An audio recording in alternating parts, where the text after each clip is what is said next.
In this video, I will turn the Nightmare Animatronics into mascots, using the description from Dittophobia. What is Dittophobia? On October 3rd, the last book in the Tales from the Pizzaplex series was released. Although most of the stories are related to Security Breach, Dittophobia is related to FNAF 4, and it seems to solve the game, at least partially. From it, we learn that the Nightmare Animatronics are nothing but illusions. They exist, but not as we see them in the game. Let me read you a paragraph. Rory's nightmare creature was nothing more than a spooky life-size figurine. It was a costume hung on a flimsy metallic skeleton. It couldn't move on its own. It was transported into Rory's room on rails.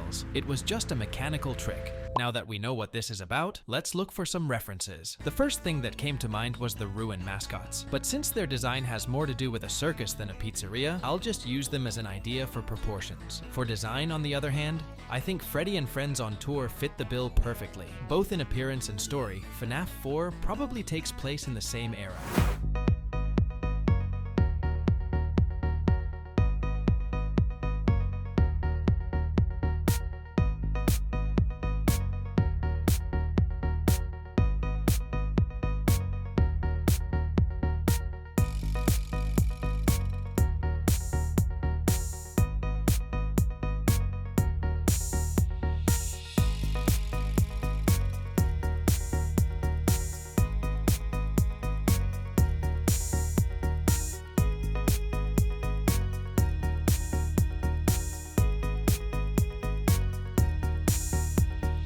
To save time, I created each part of the costume separately so they could be easily modified for others. Now that all the elements are ready, it's time for the textures. I'm going to use this fur texture to give it that Chuck E. Cheese feel.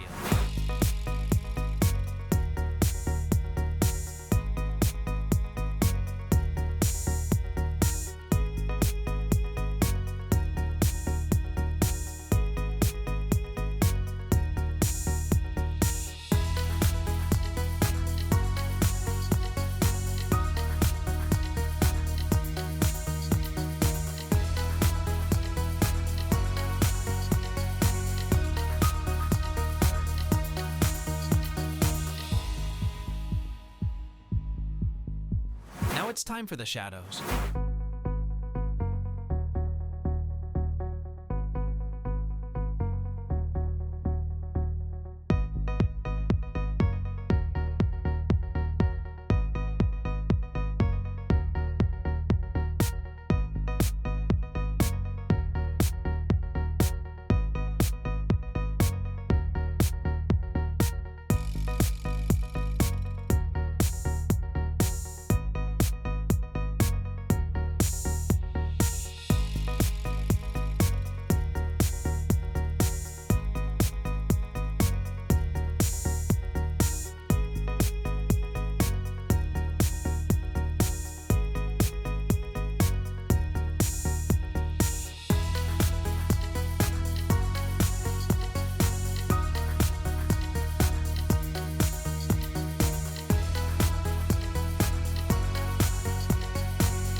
I didn't record the last part, but in short, I added some dirt spots and tears to mimic Nightmare Freddy's design. I also used a brush to add hairs here and there. For Bonnie, Chica, and Foxy, there's not much to say. I created them the same way, so I'll leave you with the speed montage.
Did you make it to the end? Wow, I'm surprised. A lot of people can't resist. If you're still here, why not check out the redesign I did for Scrap Trap? Or maybe you want to see how I fixed some Funko toys. You choose.